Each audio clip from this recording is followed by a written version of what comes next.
Are you just getting into TIG welding? One of my favorite things to do is help beginners so they can get good results and have fun while learning. The only problem is people need to start learning smart. Taking on the wrong things when you're first beginning can lead to bad habits that can cause someone to get frustrated, overwhelmed, and unfortunately never getting to the point where they're getting good results and discovering how much fun this is to do. Today, I've got 3 of the most important things I usually always start my students with when they're first beginning to learn. I'm not sure which of these 3 things is most important, so make sure you stick around and catch all 3. But this first one is a doozy, and that is perfecting your starts. Okay, so when I say that this one is important, I cannot stress this enough. Working on learning proper starts is something that's going to make learning more difficult and challenging stuff a little later down the line much easier. Whether I'm just practicing for fun with somebody or taking an actual TIG welding test in a difficult position, being able to start up and establish a proper start will set the stage for everything else that's going to follow. Take a look at this photo here. Here we see a pass which obviously doesn't quite look the way we want it to. The most important thing that we take a look at here is the start. We can see that this one has had a bit of a grumpy start. Poor little guy. The filler material has not really established cleanly, and once we began welding, things never really recovered enough and took the proper shape as the pass was advanced down the joint from the start. Now let's take a look at this other example here. Sure, obviously the entire thing looks much better, but let's take a look at the most important thing we're talking about here. Look at the start. I talk about this all the time on my channel. This is absolutely the most important and crucial part of every weld. Look at how thoroughly the filler material has blended into the base material. We can see that even as we move away from the first step, everything was exactly the way it needed to be. We have a perfect shape, we have great weld reinforcement, and the heat input has blended into the base material perfectly.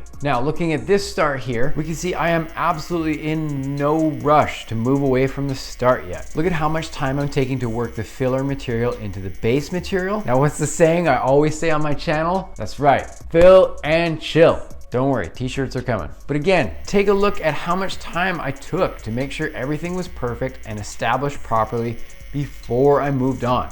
Whether this is just a practice joint or something that we're doing more advanced work on, it is always gonna be the same approach. We want good heat, we want good filler material, and we want to fully establish everything before I start moving. Every single student I have worked with in my online TIG welding program knows how vitally important this is. We learn this right away in the program, and it always makes the exercises we do later in the program much easier. The main theory that we always work on together is that once we begin finally moving, we have little to no work left to do at this point. When you establish everything perfectly at the start, all we have to do once we begin moving is just babysit and maintain the details. Start with learning simple passes on flat stuff. Make sure that the first step of every single weld you do is the exact size and profile that you want. You have to be patient. If you rush anything, you're just gonna leave more details you have to adjust on the fly, and it's gonna make more things that you have to focus on when you're welding. We have enough stuff to pay attention to. Let's take care of all of this stuff at the beginning of the pass, then we can have a weld which runs much nicer. We have less to pay attention to. Now, that point was extremely important, but this next one is something that most people get stuck on when they first start learning how to TIG weld. We need to make sure that we get this one figured out as quickly as possible, and that is learning to feed the filler material properly. When people think of TIG welding, they usually assume a lot of the tricky work is done with your torch hand. While this is absolutely true in a sense, what we actually really want to worry about is having perfect technique with our filler material. It is extremely important that we put the filler material into the weld puddle at a proper angle and at a particular spot. If we miss this spot, or if we have a bad angle, most commonly someone's gonna see the end of their filler material being blown off like this. This is super annoying to have to deal with. So let's get this detail sorted out right now. The area we want to hit on our puddle is this sweet spot right here. It will be approximately halfway from the center of your puddle directly underneath your tungsten and the leading edge of your puddle. Right in between these 2 points here is the sweet spot where the filler material is going to break off cleanly and most easiest.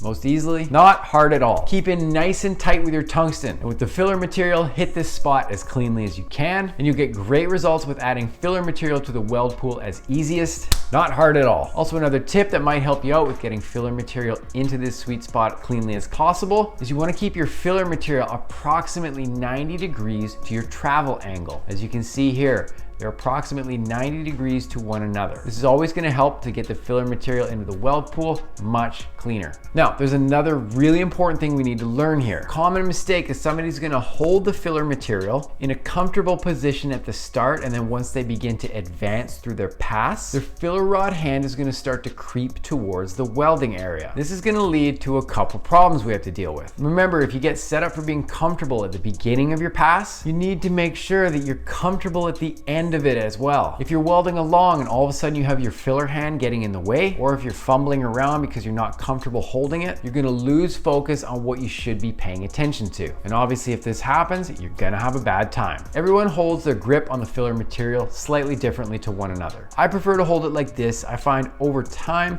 this has the least amount of fatigue for my wrist, but most importantly, I can feed it comfortably like so. When I'm doing it like this, my hand is not gonna creep any closer to the weld area, and whatever grip you end up choosing, make sure you keep your hand in a stationary position and make sure that it works well for the end of your pass as well. Plan ahead. As you begin to move, just make sure that this hand stays stationary. Feed the filler material through your fingers, and you'll be able to maintain a good sight line so we can see clearly. So when you're welding, you won't have any curveballs to deal with. Getting the filler material into the weld pool, as well as a proper grip and hand position, leads us perfectly to our third point here. This one we go over in the program, and every single exercise is really important, and that is getting comfortable and seeing clearly. We've talked about this one probably a bunch before, but we can definitely stand to go deeper on it here right now. Holding our filler material properly is only one part of this equation. Everybody, when they're learning to weld, is going to be comfortable a little bit differently to one another. That's completely fine. So think closely on how you want to be set up when you're practicing. Personally, I prefer to stand for most of my exercises. However, I have many students in the program who prefer to sit down and get most comfortable that way. Either way, it's all good.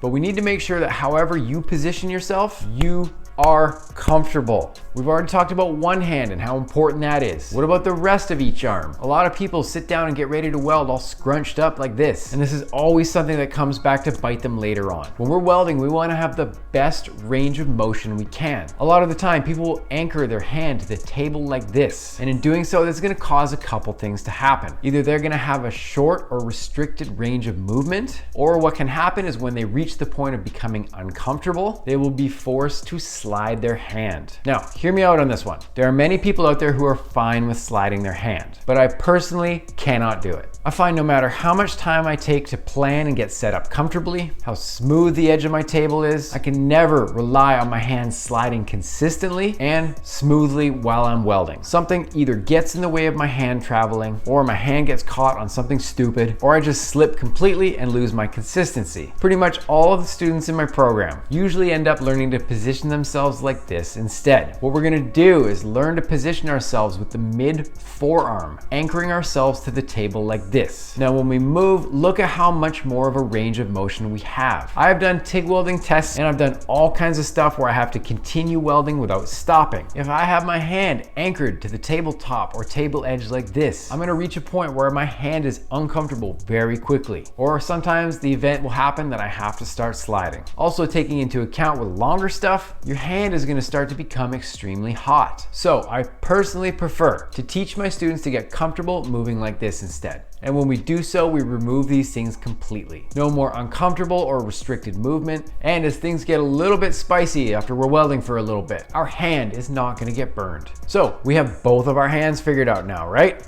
Right? And now we need to make sure we have the third piece of the puzzle positioned perfectly as well. That was a lot of P's. And that third thing is our head. When we're welding, we need to see as clearly as possible as our torch hand is moving and as we are closing the distance towards our filler rod hand. We need to make sure that our head is in the right spot so we don't have to make any adjustments as we are welding. I personally find as our hand starts to move across the workpiece, having my head positioned like so, this is gonna allow me to see past my filler rod hand, and as I'm welding, welding, I can keep a close eye on everything. As we move with our hand, the last thing we want to have to do is make any adjustments to our head as well. Remember, when setting up, all of our work should be done at the beginning. When we do so, it's the less we have to do while we're welding. And the more we can focus on the stuff we need to. Filler material is going where it needs to be. We're having starts that are properly established, and we are super comfortable once we begin moving. These are the best things to start with. There are a lot of things that need to be learned when you're first starting out with TIG welding. And I'm sure you know, there are a million different variables that can hold you up while learning. This episode goes over the one detail I take probably the most time to teach all of my students in my program. Having this one under your belt at the start can save you a ton of time practicing, as well as saving yourself some materials. Do a random act of kindness for a stranger today.